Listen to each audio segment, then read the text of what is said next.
మీరు చూపినటువంటి ప్రతిపాదనలు వాటిని వక్రీకరించి రకరకాలుగా ప్రజలను తప్పుదోవ పట్టించేటువంటి ఒక ప్రయత్నం, విదేశాల్లో రహస్యంగా ఎక్కడ ఉండడం, వాటికి సంబంధించి మీరు ఏదో ఒక ప్రకటనలు ఇవ్వడం, ప్రజలందరినీ కూడా తప్పుదారి పట్టించేటువంటిగా ఉండడం, ఎందుకు ఎక్కడ ఉండి మీరు రహస్యంగా ఈ ట్వీట్లు చేస్తున్నారనేటువంటి చెప్పకుండా ఈరోజు ప్రజల్ని గందరగోళానికి గురి చేసేటువంటి పరిస్థితి ఏర్పడింది. కాబట్టి పారిశ్రామిక రంగాన్ని గురించి మాట్లాడాలి అంటే చంద్రబాబు నాయుడికి ప్రచార ఆర్భాటం ఎక్కువ, పని తక్కువ. జగన్మోహన్ రెడ్డి గారికి ఈ రాష్ట్ర అవసరాల దృష్ట్యా, రాష్ట్ర అభివృద్ధి దృష్ట్యా, రాష్ట్ర ప్రజల సంక్షేమం దృష్ట్యా, ఇక్కడ ఉన్నటువంటి నిరుద్యోగ యువతకి ఉద్యోగ ఉపాధి అవకాశాలు కల్పించాలనేటువంటి లక్ష్యంతో పనిచేశారు. కాబట్టి అనుకున్నటువంటి ఫలితాలను ఆ రోజు గణనీయంగా సాధించగలిగింది వైఎస్ఆర్ కాంగ్రెస్ పార్టీ ప్రభుత్వం.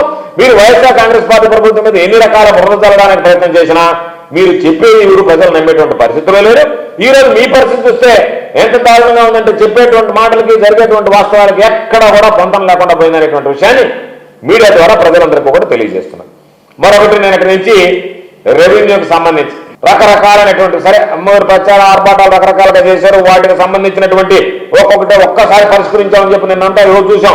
ప్రతి దగ్గర ఎమ్మెల్యేలు మంత్రులు వెళ్ళడం, ఆర్భాటంగా పట్టదారు పాస్ పుస్తకాలు ఇవ్వడం, వాటికి సంబంధించినటువంటి విషయంలో కూడా ఈరోజు మీరు పెద్ద డబ్బా కొట్టుకుంటున్నారు. మేము ఏదో దానికి సంబంధించి రెవెన్యూలో అన్ని సాధించేశామన్నట్టుగా. ముఖ్యంగా 22A భూముల విషయంలో వక్రీకరణ, ఎక్కడ కూడా వాస్తవాలు లేకుండా ఒక వక్రీకరించేటువంటి ప్రయత్నం చేయడం మీరు మొదలుపెట్టారు. ఎందుకంటే అసలు 22A జాబితాలో భూములు పెట్టింది ఎవరు? చంద్రబాబు నాయుడు కాదా? దానికి చంద్రబాబు నాయుడు సమాధానం చెప్పగలడా? ఈ రోజు మాట్లాడేటువంటి రెవెన్యూ మంత్రి సమాధానం చెప్పగలడా?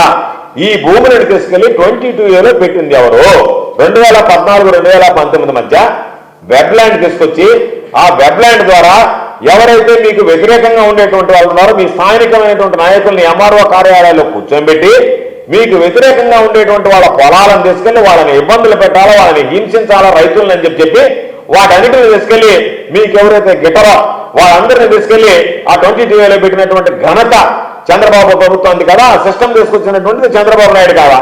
కాబట్టి మీరు చేసినటువంటి తప్పులు, మీరు చేసినటువంటి పాపాలు రైతుల పాలిట శాపాలుగా మారితే వాటిని ఏ విధంగా చక్కబెట్టాలనేటువంటి ఆలోచనతో జగన్మోహన్ రెడ్డి గారు వైఎస్ఆర్ కాంగ్రెస్ పార్టీ ప్రభుత్వం ఆయనలో తీసుకున్నటువంటి నిర్ణయాల వల్ల రైతులకు స్వాంతన లభించిందనేటువంటిది ఈరోజు యథార్థం, రైతులు కూడా నమ్ముతున్నటువంటి విషయం. అయితే ఈరోజు అసైన్డ్ భూములు కానీ ఇతరత్ర వివిధ కేటగిరీలో ఉన్నటువంటి భూములు కానీ ఫ్రీహోల్డ్ విషయానికి సంబంధించి కానీ రకరకాలైనటువంటి ఆరోపణలు చేసి ఈరోజు భూ యజమానులను ఇప్పటికే మీరు అనేక రకాలైనటువంటి కష్టాలకు గురి చేశారు. ఇప్పటికీ కూడా వాళ్ళని గురి చేస్తున్నారు. మీరు చేసినటువంటి ఆరోపణ, ఒక పక్క మీరు అక్రమాలు జరిగాయని చెప్పి ఆరోపణలు చేసినా ఎక్కడన్నా అక్రమాలు జరిగాయని మీరు తేల్చారా అంటే తేల్చలేకపోయారు. మీరు చేసినటువంటి ఆరోపణలకు మీ అధికారులే ఎక్కడ ఆధారాలు లేవు అని చెప్పేశారు. అంటే జరగనటువంటి తప్పులు జరిగినట్టుగా మీరు చిత్రీకరించేటువంటి ప్రయత్నం చేశారు తప్ప వీటిలో వాస్తవం లేదనేటువంటిది ఈరోజు అధికారులు కూడా బయటపెట్టేటువంటి పరిస్థితి. ఒక్కసారి అసైన్డ్ భూముల విషయంలో అక్రమాలకు సంబంధించి చూస్తే 2014-2019 మధ్య చంద్రబాబు నాయుడు ప్రభుత్వం పేదలకి ఎంత దుర్మార్గంగా పేదల పట్ల వ్యవహరించింది అనేటువంటి దానికి అమరావతిలో జరిగినటువంటి ఈ భూ కుంభకోణాలు ఒక ఉదాహరణ.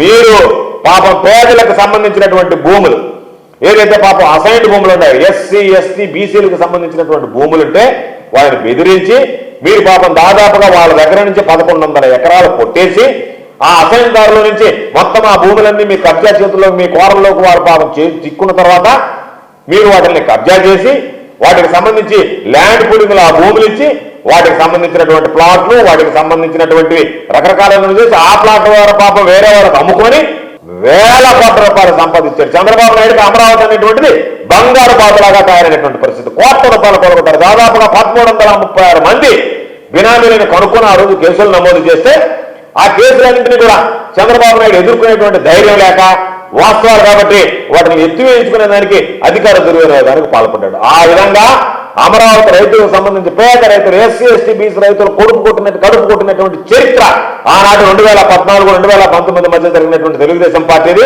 చంద్రబాబు నాయుడు ముఖ్యమంత్రిగా అనేటువంటి విషయాన్ని. అసైన్డ్ భూముల సమస్య అనేటువంటిది ఈ రోజు వచ్చింది కాదు, ఇది దశాబ్దాలుగా ఉన్నటువంటి సమస్య. కాబట్టి పాపం రైతులు ఇబ్బంది పడుతున్నారు. భూమి ఉంది, ఆ భూమికి సంబంధించినటువంటి దాంట్లో భూమి ఒక దగ్గర పట్టాదారు ఒకడున్నాడు, అనుభవం ఉంటుంది, భూమి మీద ఒకడున్నాడు, రకరకాలైనటువంటి సమస్యలు ఉన్నాయి. ఆ సమస్యల్ని పాపం ఏ విధంగా చేయాలనేటువంటిది లేక పరిస్థితి బాగలేకపోవడం, అమ్ముకోవాలంటే ఎంతో కొంత రీతికి దారపోసుకున్నా పాపం అమ్ముకున్నటువంటి వాడు లాస్ అయ్యాడు, కొనుక్కున్నటువంటి వాడు పాపం ఏ విధంగా చేసుకోవాలో తెలియక నష్టపోయాడు.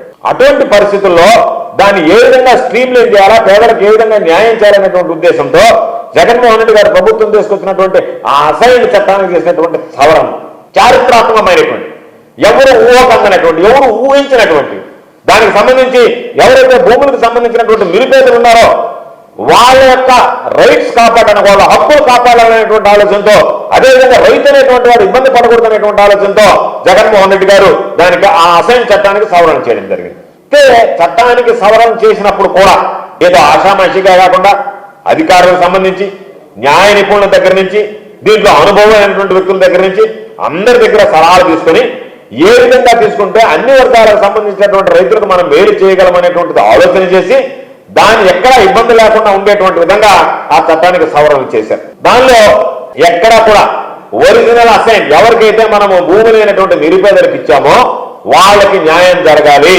కాబట్టి దీంట్లో రాజీ పడకూడదు అనేటువంటి ఆలోచనతో ఒరిజినల్ అసైన్కి మాత్రమే న్యాయబద్ధంగా ఈరోజు తమ ఇష్టపూర్వకంగా వాళ్ళకి వాళ్ళ అవసరానికి అమ్ముకునేటువంటి హక్కులు కల్పించాలనే ఉద్దేశంతో ఫ్రీ హోల్డ్ తీసుకురావడం జరిగింది. డీజీపీ కళ్యాణ మండపం వారి నూతన సంవత్సరం మరియు సంక్రాంతి శుభాకాంక్షలు.